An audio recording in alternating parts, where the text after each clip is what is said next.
Hi, this is Marisa Murgatroyd, and I'm here at the Wisconsin Dairy State Cheese Company. And I'm going to take you inside some of the world's cheesiest brands and show you the principles of how to stand out in a crowded marketplace and how to be good cheesy and not bad cheesy. So if you have anything to sell and you're worried about how to sell it and how to make sure it looks good and gets attention in the right way fast, then follow me inside, okay?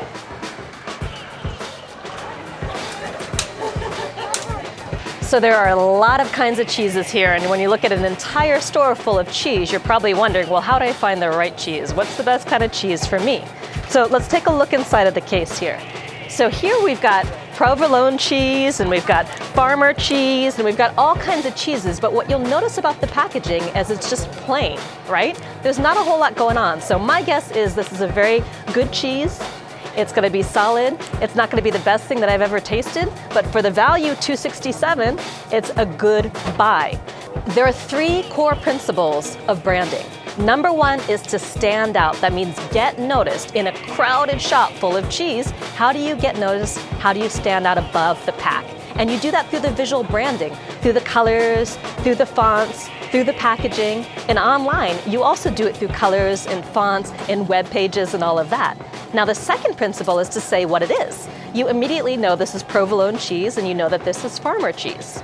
And then, once you get into more value-based brands, you also want to convey why this matters. Since this is cheese, you don't really need to convey that because you just want some cheese, so you're going to buy it. And all you got to focus on is the first two principles of standing out and sharing what it is. Now, like I said, this cheese doesn't particularly stand out. It's very functional, it's very matter of fact, but if you're looking for the best price at $2.67, this is going to do a solid job. So let's keep on going down the cheese case and look at some other decisions for branding and how that plays into whether you're likely to pull it out of the case and put it in your basket or keep on walking by to the next piece of cheese on the shelf next to it.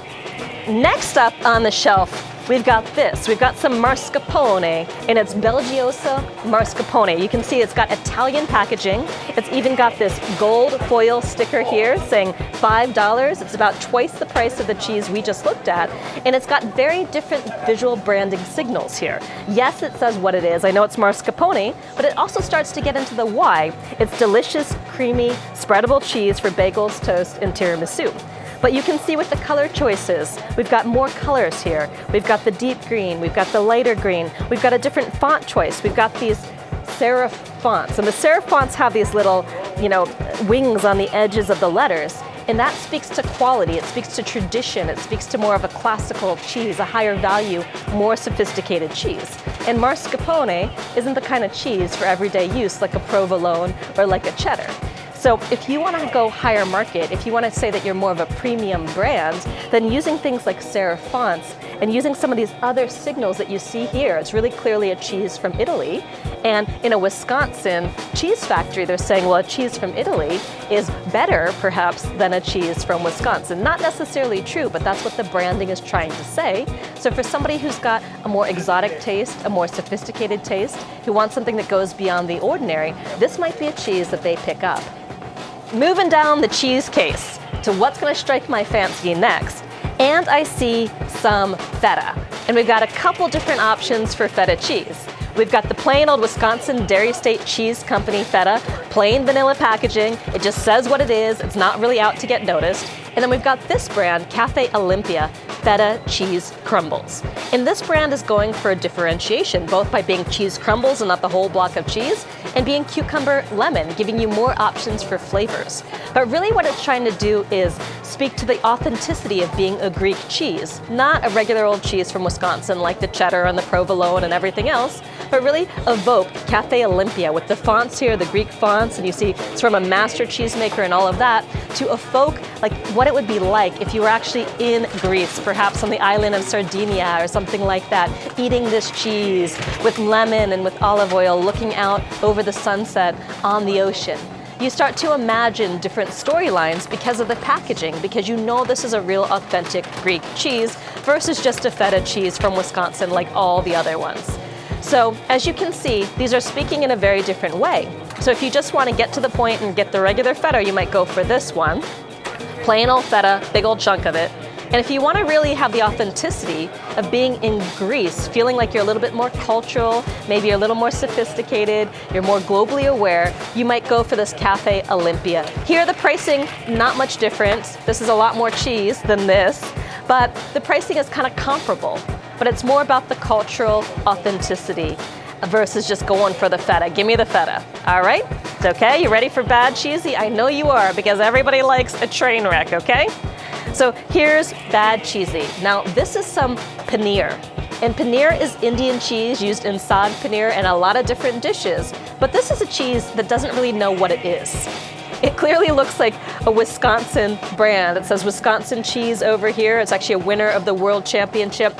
But you got a picture of a cow over here. It's trying to evoke India with the font choice here for paneer, but it's really a mixture of so many different fonts and styles. And is this an Indian cheese? Is this a Wisconsin cheese? This cheese doesn't know what it is. So even though I'm sure it's a very good cheese because it's won a World Championship, from the branding, with these bright colors, even though they may evoke India, the rest of the brand does not necessarily evoke India.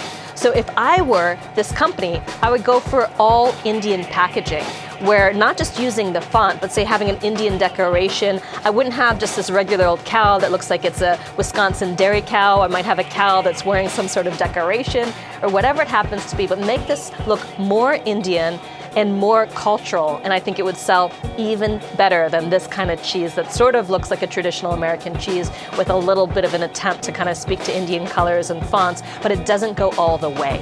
So with your brand, you can't have one foot in and one foot out. You've got to claim what you are and go all the way into what you are, and not just sort of be partially that and partially something else. You've got to claim your identity as a brand, otherwise you'll end up being bad cheesy, like this cheese. Here's where it starts to get really, really interesting. And I've got the novelty cheeses, right? It's for people who want to give cheese as a gift, whether they're a Wisconsin Badgers sports team fan, or they like to drink beer while they eat their cheese, or just they're a fan of the state of Wisconsin and they want to show people that they bought cheese from Wisconsin. You might go into the novelty cheeses. Now the thing about novelty cheeses and novelty branding like this is it tends to be something you use for a special occasion, not your everyday cheese that you come back to over and over again. It's something that you reach for if you want to give a gift. So that can be great for that kind of checkout aisle impulse purchase, but not as good if you want to be the regular, cheese that people come back to over and over and over again. But as you can see, it looks cheap and cheerful, it's kind of fun, it's going to get a response from whoever it is that you give this cheese to, but not necessarily something that you want to have to unwrap and kind of do every single time. So this is good cheesy, but it can also be bad cheesy because it's not something that people come back to over and over again. And you, my friend, want to build a brand with longevity. You don't want to be cheap and cheerful necessarily. You don't want to be that one-trick pony. You don't want to be a one-hit wonder. You want to be a brand that people come back to over and over and over again. So I hope you can see how important it is to get the signals of your brand right, to get the visual branding right, to get the name right, to get the descriptions right. And that's what this is all about, and I hope you learned something from my trip to the cheese factory. Now go out there and live your message.